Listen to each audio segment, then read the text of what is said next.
그 공격 사주 의혹, 그 한동훈 대표를 상대로 한 보도 사주 의혹 이게 후폭풍이 사실은 김대남 전 행정관 첫 번째 사실 공정 개입 녹취보다도 두 번째 이 당무 개입 여진이 훨씬 더 큰 것 같아요. 지금 보니까 한동훈 대표가 이미 진상 조치를 지서를 지시했더니 이분이 또 탈당을 해버리니까 그럼 법적 조치도 하겠다 이렇게까지 한 거 아닙니까 지금? 그러니까 네. 일단은 두 가지인 것 같아요. 하나는 지금 그 윤한 갈등 그리고 당정 관계에서의 어떤 한동훈 대표가 계속 좀 약자, 을의 위치에 있었잖아요. 근데 이거는 갑의 위치에 설 수 있고 어쨌든 당무감사나 뭐 여러 가지 조윤리위나 뭐 이런 걸 통해서 본인이 이제 압박을 할 수가 있는 거야. 물론 대통령을 압박하는 건 아니고 친윤계에 이제 친윤계에서 나왔을 것으로 이제 추정이 되는 거죠. 그래서 네. 이런 부분들이 상당히 유효하게 카드로 쓸 수 있다라고 판단한 것 같아요. 그래서 특히 이제 신지호, 뭐 김종혁 요즘 최근에 세게 나와요. 세게 네. 나와요.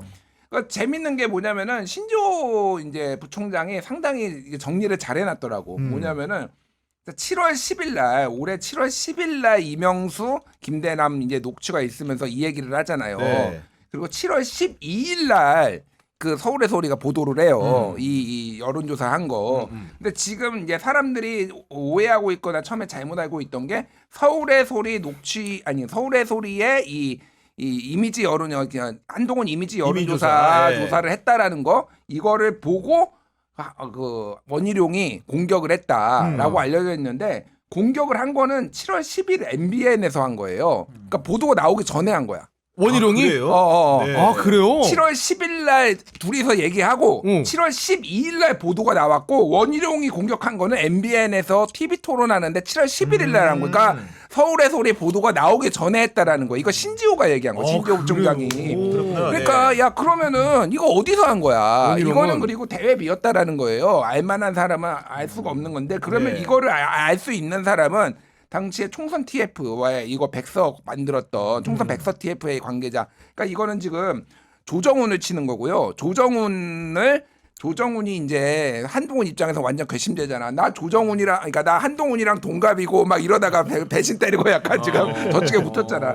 이철규가 이거를 조정훈을 같이 예전에 공관위원도 뭐 하고 약간 했다는 과정에서, 얘기가 예. 그리고 이제 밀었다는 얘기가 있잖아요. 그러니까 이거는 결국은 이철규까지 지금 칼끝에 가겠다 이 얘기예요. 그러니까 결국은 단순히 그냥 이게 보도를 보고 한 게 아니라 이거는 분명히 자기들끼리의 거래가 있었고 그리고 김대남은 또 그 나경원 캠프에 있었어 또. 근데 맞아요. 공격은 네. 원희룡 캠프에서 했어. 그러니까 지금 나경원 캠프도 치고 원희룡 캠프도 치고 지금 친윤들 다 치겠다 지금. 그러니까 지금 칼자루를 쥐었다라고 보니까 이게 저는 심상치 않아요 사실. 그러니까 가까이 말씀드렸지만은 윤한 갈등이 이걸로 더 확대돼 가지고 결국은 갈라설 수도 쪼개질 수도 있겠구나 지금. 그러니까 아까 말씀대로 친한계 같은 경우에는 조직적 배후로 용산과 친윤계를 의심을 하고 있는 상황인데 대통령실이 요즘 좀처럼 입장을 이제 천천히 내는 편인데 이 부분에 대해 입장을 내놨습니다.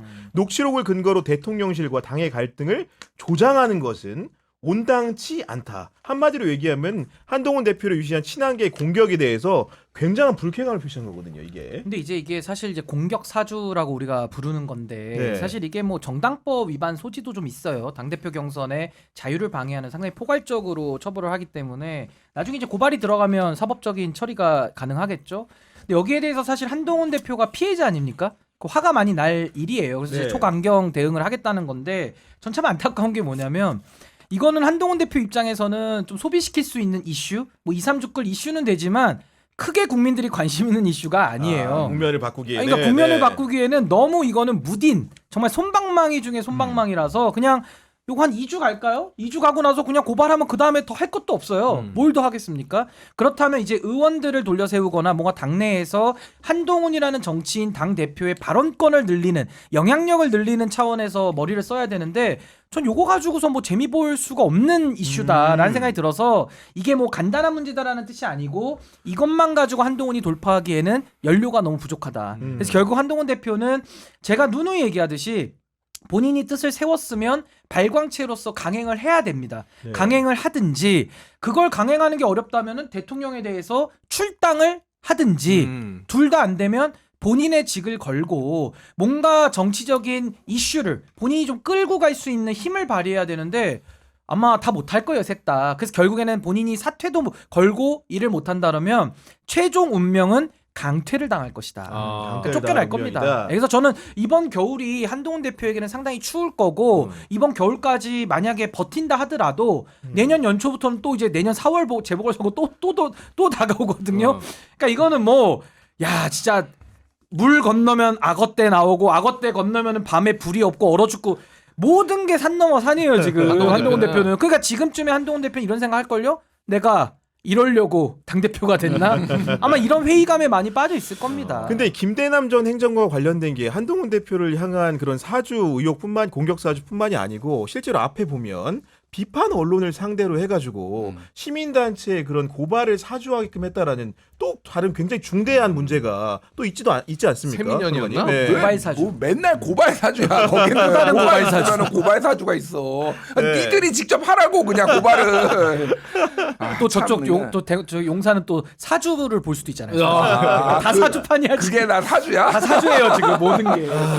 그리고 그러니까 이제 이게 심각한 문제 이거는 진짜로 그러니까 원래 시민사회 수석이라는 게 원래 이전 정부 그러니까 뭐 보수 정부라고 할지라도 진짜로 시민단체들의 의견을 좀 수렴을 하고 그게 좌파가 됐든 우파가 됐든 이 사람들의 어떤 뭐 또 이게 또 센 주장도 하고 그러니까 의견도 청취해가지고 그걸 어떻게 국정에 반영하고 반대 세대는 소리 나오면 달래기도 하고 이런 거거든요. 근데 일관되게 지금 처음부터 끝까지 얘기를 했던 거는 유튜버들, 극우 유튜버들 관리를 했다라는 거 아니에요. 그 사람들 용산에 초청해가지고 그렇지. 관람도 시켜주고 광고도 주고 고발하라고 하고 뭐하러 이걸 이거 유지를 하나요? 그러니까 이런 정권을 본 적이 없다 진짜로 이렇게. 그러니까 맨날 외로우니까 극우 유튜버만 본다고 또 얘기하잖아. 구글 정권. 아, 그러니까 이게 나라가 꼴이 아니에요. 제가 보기엔 진짜로 심각하고 김대남이 어쨌든.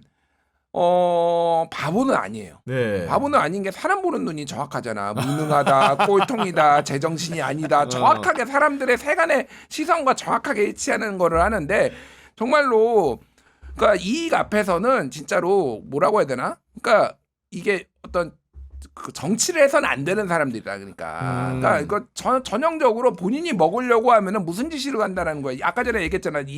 이명수한테 7월 10일 날 얘기를 하고 7월 12일 날 보도가 나왔잖아요. 네. 7월 15일에 서울 보증보험 감사 그 지원한 자리로, 게 네. 만장일치로 통과가 됐어요. 15일에? 15일에 오, 7월 10일 날 제보하고 15일에 5일 뒤에 오. 이거 몰랐겠냐고 이거를. 그러니까 지 먹으려고 한 거야. 그리고 이제 이명수도 쓰임새가 없어지니까 8월 3일인가 그때 통화를 거의 마지막으로 이제 끊겨. 그 이후에는, 네. 이후에는 거의 이제 통화가 안 돼. 네. 그러니까 이것도 이제 이용하다가 지금 뒤통수 맞은 건데 진짜 이런 사람이 한두 놈이 아니잖아. 그러니까 뭐 여기 가가지고 김영선도 나 단수공천 안 주면은 다 폭로하겠다고 하고 있고 의리라고는 1도 없고 이해관계로만 뭉쳐서 이해관계로만 지 네. 이익으로만 하는 사람들이 천지다. 용산에 다 이런 사람밖에 없어요. 그 지금. 더 심한 거는 보증보험인데 이 김대남 씨는 보험이나 금융에 대해서는 진짜 한 글자도 모르는 사람이 아니, 그러니까. 토목공학을 네. 전공한 사람이 여기에 연봉 3억이라는 간다니까 거 아니에요. 그러니까 그것도 참 문제고요. 뭔가 이렇게 공천에서 떨어지니까 피해를 본 사람인데 사실상 이틀막 하기 위해서 자리를 거래로 얻은 거 아닙니까? 본인도 그 얘기를 합니다. 나 보험이라도 들어야 되니까 이원모 지지해야 된다고 막 그래요.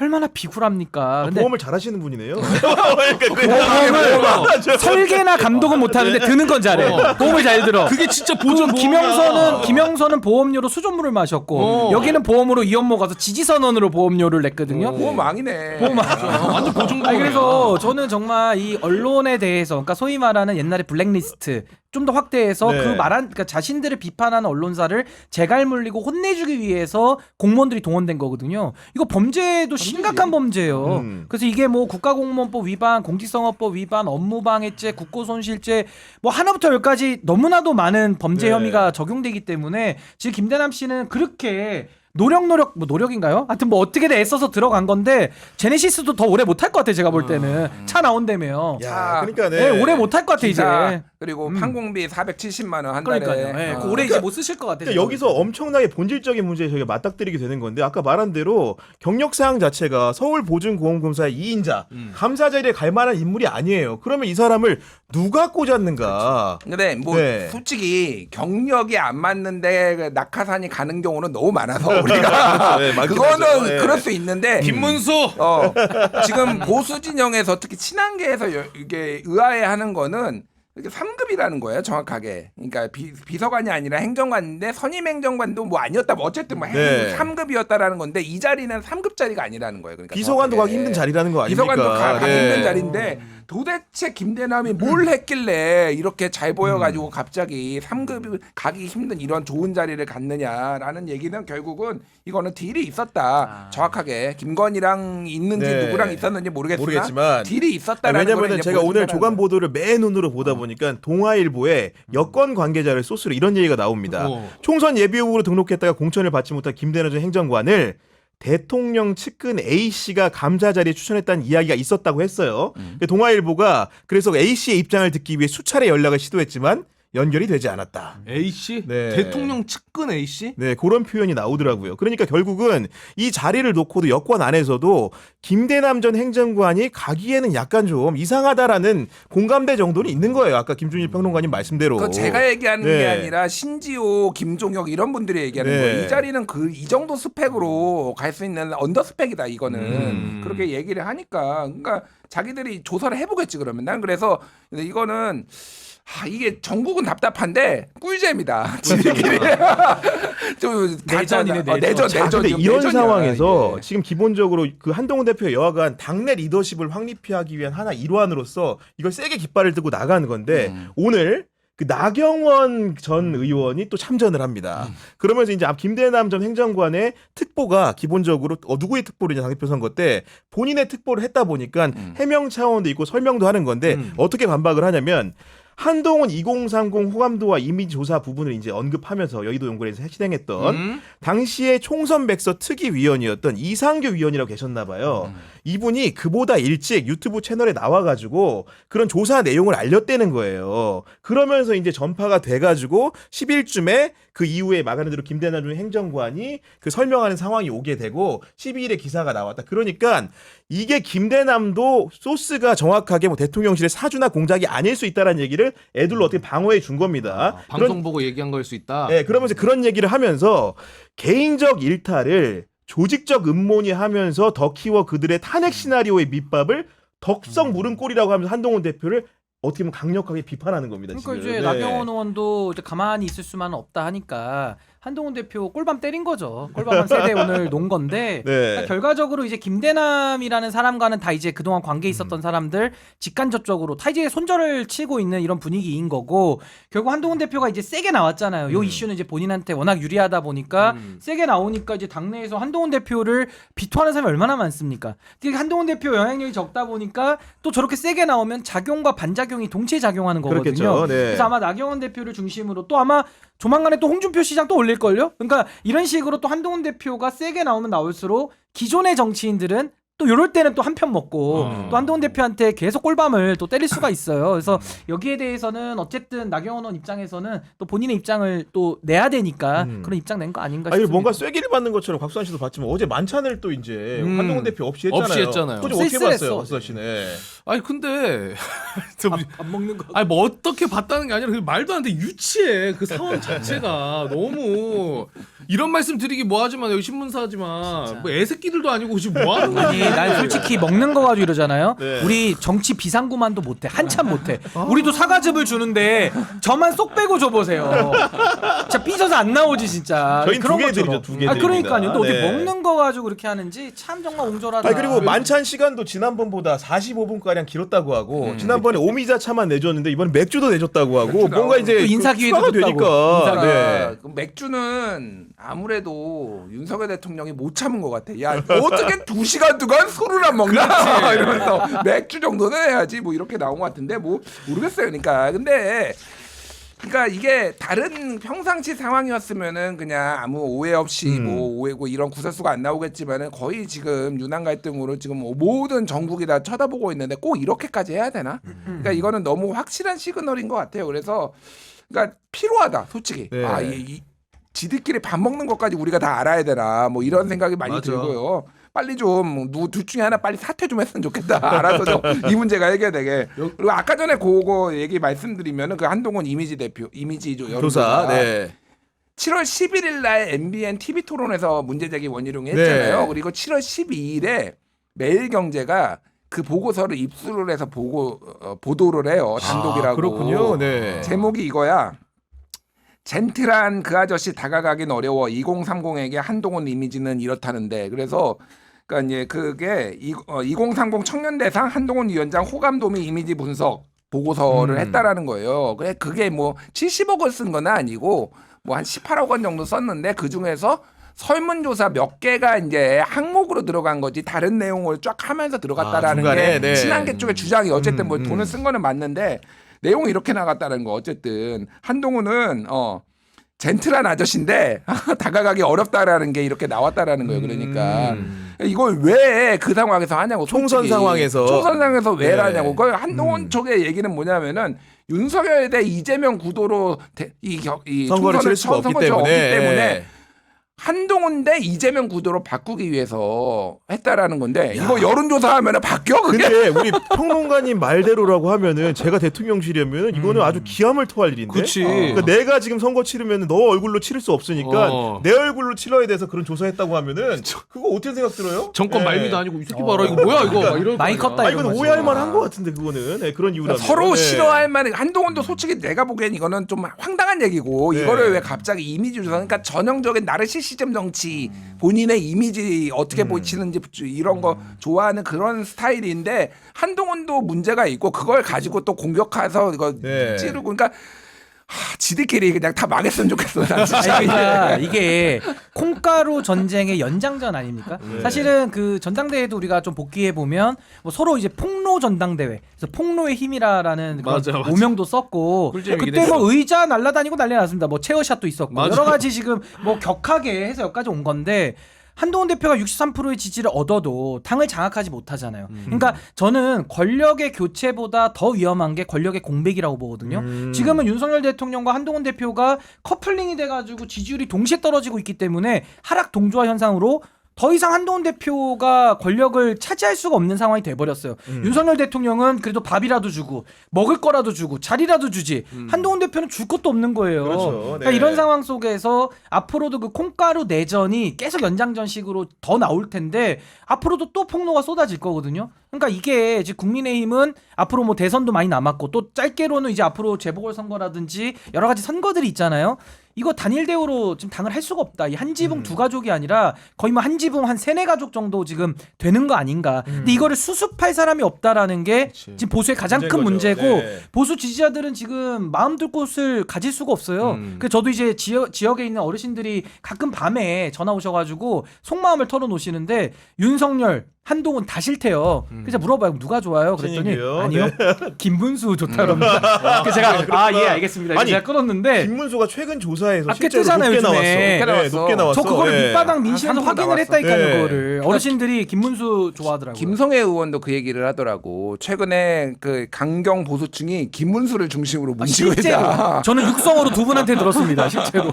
아 싫어합니다. 아, 진짜요? 진짜 네. 싫어합니다. 저도 신인규 나올 줄 알고 기대했는데 김문수, 김문수로. 얘기 듣다 보니까 어지럽더라고요. 감기 기운 더 올라오고 여기 너무. 아 그리고 저는 이 만찬 관련해서도 진짜 걱정되는 게 하나 뭐냐면 그 여당 상임위원장이랑 간사들이 가서 그 꽤나 그래도 지금 자리씩 다 하고 있고 중요한 맞아요. 역할들이잖아요. 그러면 나는 내 추측은 이거야. 가서 지금 또 하나 큰 문제가 의료 대란 어마어마하잖아요. 맞아요. 이거를 네. 해결할 이야기 해야 될 텐데 100% 내가 봤을 땐 가서 아이 그거 여야 그 의장 그거 못해요 대표는. 그러니까 윤석열 대통령이 아마 그랬겠지. 내가 그 추계위원 했잖아 잘했지. 이런 얘기하다가 오지 않았을까 싶은 거야. 이거 해결하기 위한 게 아니라 결국에 또 편가르게 하지 않았겠어. 아니 거기서? 분명히 윤석열 대통령이 59분 얘기했을 거예요. 어. 지분이 이제 많이 있으신 분이니까. 그러니까 뭐 원전 얘기 또 했을 거고. 또 해? 원전 아니, 얘기? 또 했을 거고. 그러니까 본인 하고 싶은 얘기 하다가 이제 끝나고 온 걸 텐데 결국 집권 여당이라고 하는 이 리더십이 완전히 지금 공백이 됐고 이걸 어떻게 메꿀 수가 없는 상황. 이게 지금 보수가 상당히 두려워하는 현 주소 아닌가 싶습니다. 그 만찬에서 안 나온 세 가지 단어가 있다는 거 아니에요? 세 가지 단어. 그러니까. 김건희, 어. 명태균, 한동훈. 아. 그 세 단어 단어가 안 나왔대. 야. 그러니까 신동욱 저기가 원내 대변인이 그거 야, 기자들한테 되게 굉장히 뼈 있는 말 같이처럼 들리는데요. 그러니까요. 네. 뭐 하러 그러니까 뭘 만난 거야 도대체. 그러니까 뭐 하고 온 거예요? 뭐 하고 온 거야 사진 찍고 온 진짜. 거. 8일 아니, 만에 그 다시 밥 먹으면서. 우리 그 김준일 평론가 저희 프로그램 합류해가지고 초장에 얘기했던 게 한동훈 대표가 언제까지 이제 예를 들면 대표를 할 수 있을까 이런 얘기를 좀 가벼이 하셨었거든요. 맞아요. 예. 그런 시기가 지금 닥쳐와서 그런데 실제로 보기에 그 전망 유효합니까? 그러니까 한동훈 대표도 빌드업 과정인 것 같아요. 그러니까 네. 그리고 지금 뭐 던져서 그러니까 막 갑자기 대책 없이 내가 그만둬 가지고 얻을 수 있는 게 없기 때문에 뭔가 이제 명분을 만들고 또 이번에 공격에 공세에 고삐를 쥐었기 때문에 그런 상황인데 저는 1차 위기는 어쨌든 이번 보궐선거. 보궐선거 중에서 강화나 금정 중에 하나만 지면은 큰 위기죠. 그냥 큰 위기가 아니라 친윤계가 가만히 안 있을걸요. 예, 책임져라. 뭐 농담식으로 우리 한동훈 대표한테 비대위원장이나 선물해줘야 되겠네. 뭐 이런 얘기를 친윤계 의원들이 공공연하게 한다라는 거예요 지금. 네. 그러니까 그 날아갈 수도 있겠다 잘못하면은. 지금 근데 또 선거 분위기도 약간 심상치 않아요 지금. 그래서 지금 금정 같은 경우에는 조국혁신당하고 민주당하고 단일화하면은 그쪽이 이긴다, 그러니까 범민주 쪽이 이긴다라는 네. 여론조사도 있어요. 그게 언제 또 여론조사가 또 그 부산 쪽은 지난번 총선에도 잘 안 맞아가지고 얼마나 이제 신빙성 있는지 모르겠으나 그리고 강화도 같은 경우에는 안상수 전 인천시장이 나오면서 어쨌든 보수가 분열이 된 분위기가, 상황이에요. 네. 그러니까 뭐 이런 상황이라서 어떻게 될지 모르겠습니다 지금. 그런 선거 분위기랑 겹쳐가지고 이렇게 어떻게 될지 모르는 상황인데 확선 씨 뭐 할 말 있는 것 나 같은데. 궁금한 네. 게 만약에 제가 한동훈이라면 그 얘기해주신 것처럼 이번에 보궐선거 졌어. 그러면 그러다가 이제 날아갈 수도 있는 거잖아요. 그러면 리더십이 흔들리는 거죠. 여당 대표로서는 만약에 진짜 사퇴했다. 그럼 여당 대표로서는 아무것도 안 하고 끝나는 거잖아요. 그렇지. 근데 그런 사람 많아요. 근데 이제 그렇게 되면 많았어 과거에 황교안 많았어. 근데 이제 한동훈은 내가 대선에 대한 예를 반기문. 들어 꿈이 있어. 그렇죠. 그러면은 이 꿈 있는 상태에서 이렇게 끝나면은 정치 생활은 저는 끝인 느낌인데 그럼 뭐라도 해야 될 거 아니에요. 그래도 대표 있을 때. 그러면 어차피 윤석열 대통령이랑 각 쓴 거 이 공천 개입 관련해서는 자기도 아는 게 분명히 있을 거라고 보거든요. 세게 한번 지르자. 이번 네. 총선 때 이걸 하는 게 낫지 않나 싶은데 안 하는 이유가 있나? 근데 그게 이제 합리적인 지금 분석이고 그렇게 해야 본인이 사는 거예요. 그러니까 그나마. 지금은 당내에서 고립을 시키고 있는데 고립을 당하면 안 되죠. 그거 죽는 거예요. 고립당하면. 그러니까 해체 노력을 해야 되는데 그게 바로 우리 수환 씨 말씀하신 대로 어떤 걸 뭐 폭로를 꼭 하라는 게 아니라 자신의 소신을 관철시키기 위한 강경책들을 써서 윤석열 대통령보다 민심의 지지를 더 받으면 한동훈 쪽으로 사람들이 오는 거거든요. 그러면서 이 정치적 공간을 만들어 나가는 건데 한동훈 대표 저는 개인 특성 같아요. 그러니까 관료를 오래 지냈고 특히나 검사 동일체라는 그런 좀 폐쇄적이고 수직적인 직렬에서 오랜 생활을 해오기도 했고 이분의 성향이 좀 가만히 저도 두세 달 보니까 좀 파악이 되는 게 너무 잘 삐져요. 잘 삐져. 그 쉽게 둘다 잘 삐져가지고.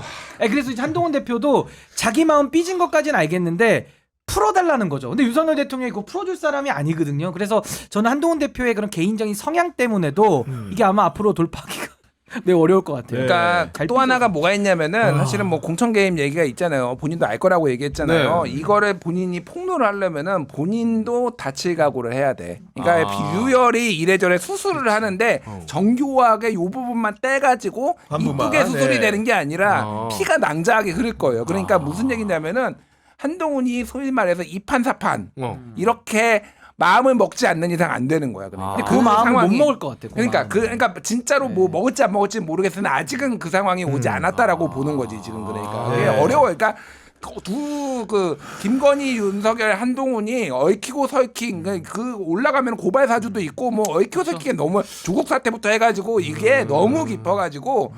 그러니까 서로 사실 대놓고는 못 건드리는 그런 상황이 돼버렸어요. 나도 죽을 각오를 해버려야 되는 거야 지금. 근데 참고로 한동훈 대표가 지금 얼마나 심각하냐면 갤럽에서 장내 지도자 조사하고 있잖아요. 네. 그거 보면 한동훈 대표 지금 석 달밖에 안 됐는데 거의 10% 가까이 떨어졌어요. 그러니까 윤석열 대통령 지지율 떨어진 것만큼 한동훈 대표도 떨어졌거든요. 진짜 커플이네. 그러니까 사실은 커플이야. 근데 윤석열 대통령 10% 떨어졌을 때 그걸 원래는 받아 먹어서 한동훈 대표가 지금 30%까지도 갈 수 올라갔어야 있는 되는데. 상황인데 그걸 다 놓쳐버린 거고 지금까지 와버린 거죠. 그러니까 앞으로도 더 고립되면 그러니까 한동훈 대표의 어떤 메시지나 이런 게 영향력이 전혀 안 느껴져요. 그냥 너무 유약한 그리고 내지는 삐진 느낌만 국민들이 받고 있기 때문에 전 앞으로도 본인이 어떤 결단을 하지 않으면은 전 돌파구가 없다고 봅니다. 네.